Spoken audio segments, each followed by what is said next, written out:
Doctor, मगाशी आपलं बोलणं चाललं होतं, आता योगशास्त्राविषयी तर झालं, मल्लखांब झाला, पण तरीही माझं मन अजूनही घुटमळतंय त्या पाककृतींविषयी. आपण मगाशी म्हणाला होतात की 50-50 विद्यार्थ्यांचं जेवण आणि जे काही सगळं होतं ते आपण करत होतात. मग आपली काही तिथे व्यवस्था केली होती का की नाही? आमच्या हॉस्टेलमध्ये जे कोण विद्यार्थी होते त्या सगळ्यांसाठी आम्ही एक दिवशी हिंदुस्थानी म्हणजे भारतीय संध्याकाळ साजरी करायचं ठरवलं. त्यानिमित्ताने मी हे नेहमी 50-60 लोकांसाठी जेवण करत असतो. त्याच्यात अर्थात मी पुऱ्या वगैरे सुद्धा, सगळ्या प्रकारच्या भाज्या, कोशिंबिऱ्या हे तर केलंच, पण कढी सुद्धा केली आणि बाकीच्या लोणचं किंवा मिरची हे नेहमी माझ्याकडे असेच. पण त्यांना पुरी फुकते कशी याचं जरा नाविन्य वाटत असते. पण 50-60 लोकांचं करायचं म्हणजे तुम्ही म्हणाल तुम्ही काय बल्लवाचारी आहात का?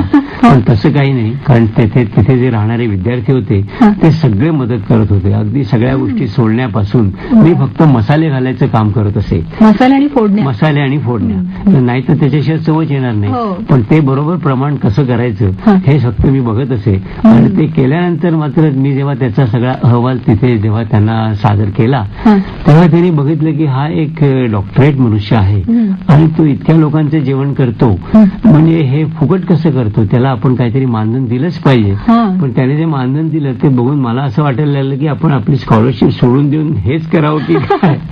का ते मानधन? कारण मानधन खरोखरच चांगलं इतकं होतं, भरगच्च होतं की मी शेवटी तिथल्या विद्यार्थ्यांना सांगितलं की मी काही पैशासाठी या गोष्टी केल्या नाही, पण तुम्हाला हिंदुस्थानी कसं असतं जेवण किंवा आमची आमटी कशी असते हे तुम्हाला कळावं म्हणून मी केलं. तर आपण ते पैसे आपण परत तुमच्यासाठी वापरून परत तुमच्यासाठी एखादी अशी संध्याकाळ त्याच्यात साजरी करूया. खरं भारतीय प्रेम तेच. आणि त्याच्यातून त्यांना त्याच्यात चटक पण लागली. ते आता माझ्या मागे मला असं वाटतं की नक्कीच मी त्यांच्यासाठी जे काय मोहरी आणि हळद वगैरे ठेवून आलो होतो त्याच्यात ते मला असं वाटतं की ते अजून तिथे करत असणार, नक्की करत असणार. त्यांची स्वस्त वस्तू देणार नाहीच देणार. कारण ते म्हणायचे की एवढेचसे त्याच्यात मसाले टाकून जर का एवढं चविष्ट होतं तर आपण एखादं जर का हॉटेल काढलं तर किती पैसे मिळतील. नक्की म्हटलं बरोबर आहे, पण त्याच्यात मेहनत पण तेवढीच आहे. नुसतं दिसायला दिसतं की एक फोडणी घालणं. नाही, या बाबतीत असं एक म्हटलं जातं की हातात चव असते एखाद्याच्या. बरोबर आहे, अगदी बरोबर आहे. जसं आपण म्हणतो त्या पाण्याला चव असते. कोकणातला मनुष्य असला तर तो म्हणतो कोकणचं पाणीच वेगळं आणि देशावरचं असतं तो म्हणतो आमची माती वेगळी. तसं असतंच ते, एखाद्याच्या हाताला गुण असतो. चालेल. तर डॉक्टर, आणखी एक गोष्ट, आपण तिथे जाताना एक बुलबुल तरंग घेऊन गेला होतात. हो. तर याचं प्रयोजन कशासाठी? नाही, कारण बुलबुल तरंगच्या ज्या चाव्या आहेत ते आपण टाईपरायटरच्या चाव्यासारख्या असल्यामुळे म्हटलं तिथल्या लोकांना आपण असं टाईपरायटरची बटणं दाबल्यानंतर त्यातून सूर येतो हे दाखवण्यासाठी म्हणून मी ते नेलं होतं. असं मी ते वाजवत असेच, पण त्यांना एक हा वेगळा प्रकार आहे हे दाखवण्यासाठी म्हणून मी नेलं होतं. आणि मी त्यांना जेव्हा तिथे 26 जानेवारी किंवा आपल्या स्वातंत्र्य दिन किंवा प्रजासत्ताक दिनी जेव्हा मी त्यांना काही मुद्दामून त्यांना गाणी वाजवून दाखवली तेव्हा त्यांना त्यातलं एक नाविन्य वाटलं. अरे वा. पण डॉक्टर, आणखी एक वाद्य तुम्ही वाजवताय, माउथ ऑर्गन, तर याच्याविषयी काही सांगा आणि आम्हाला काही धूनही ऐकून दाखवा आपली. जरूर. काय ह्या माउथ ऑर्गनला आपण मराठीत नेहमी बाजा म्हणतो आणि ते बाजा म्हटलं ना की त्या माउथ ऑर्गनचा खरा बाजा वाजतो. हे खरंच चुकीचं आहे. त्यामुळे काही गोष्टी आहेत ना त्या त्यांना माउथ ऑर्गन म्हणूनच त्याला म्हटलेलं बरं. बरोबर. हे मी शाळेच्या वेळेपासून मी वाजवतो. मी तुम्हाला एक 16व्या साल मधले एक किल वाजून दाखवतो. हे आपण अगदी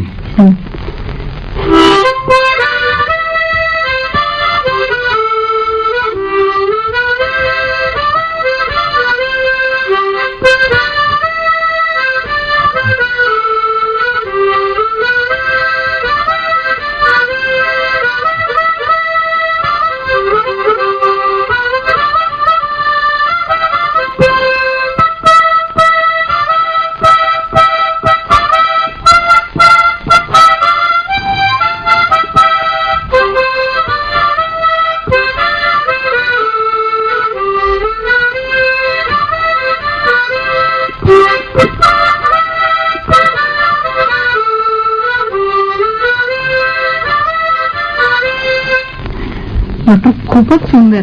मग हा छंद हे कुठून शिकून घेतला आपण? नाही, हे मी शाळेत असतानाच आमच्या मोठ्या बंधूंनी मी काही गोष्टी म्हणजे अभ्यास सोडून करत असेल, त्यामुळे त्यांनी मला एक आणून दिलं होतं की मी निदान माझा उरलेला वेळ चांगल्या गोष्टीसाठी वापरेन. त्याच्यातनं मला हे मी शिकलो. पण काही लोक मला अजून विचारतात की तुम्ही ह्याच्या क्लासेसला जाता का. आता जर का मी एक माउथ ऑर्गन माझ्या तोंडात धरला आणि शिकवणाऱ्या मनुष्याने तो दुसरा माउथ ऑर्गन त्याच्या तोंडात धरला, तर तो मला शिकवणार कसा, हा मला नेहमी प्रश्न पडला. कुठलाही सिंथेसायझर असेल किंवा कीबोर्ड असेल तो मनुष्य दाखवू शकतो, पेटीवरती दाखवू शकतो, पण माउथ ऑर्गन मध्ये तो त्याचं तोंड आणि तुमचं तोंड आणि एकच बाजा कसं होऊ शकेल, हे खरंच कठीण आहे. नाही, पण हा प्रश्न खरंच आहे. परंतु ह्याच्यात जर एखाद्या माणसाला जर का आपण जो म्युझिकल इयर म्हणतो तो जर का असेल, तर ह्याच्यात कुठल्या स्वराला आपण फुंकर म्हणजे मारायचे आणि कुठे आत हवा ओढायचे हे त्याला स्वतःला कळलं पाहिजे, तरच तो माउथ ऑर्गन वाजवू शकेल. याला कुठलाही टीचर माझ्या मते घेण्यात काही अर्थ नाहीये. खरी संगीताची जाण असायला हवी आणि मला वाटतं ते वेळ पण त्या प्रमाणात असायला लागतं आणि तुम्ही त्याच्यात मेहनत घ्यावी लागते. कुठलीही गोष्ट मेहनतीशिवाय होत नाही.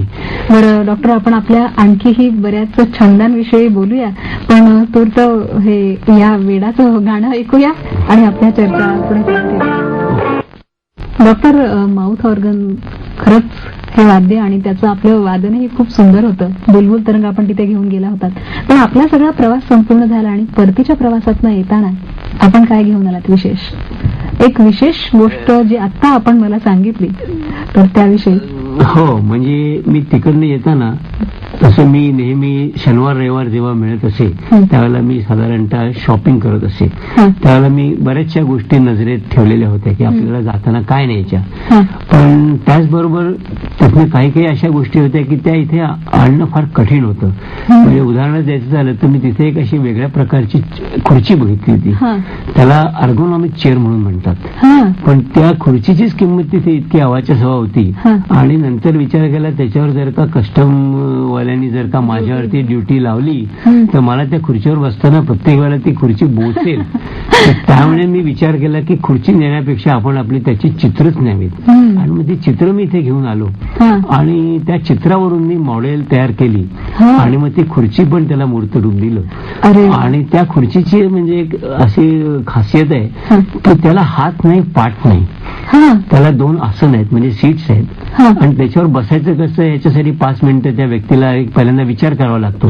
पण त्याच्यावर बसल्यानंतर त्या व्यक्तीच्या मांड्या दुखणं किंवा पाठीचा कणा दुखणं हे फारच त्याला मदत होते. म्हणजे दुखत असेल तर ते कमी दुखतं म्हणजे. आणि ही माझी खुर्ची जेव्हा मी तयार केली तर त्यावेळेला मी ती हाजी अलीच्या हॉस्पिटलमध्ये, फिजिकली हँडिकॅपचे हॉस्पिटल आहे, तिथे त्यांच्या सांगण्यावरून मी तिथे 1 महिना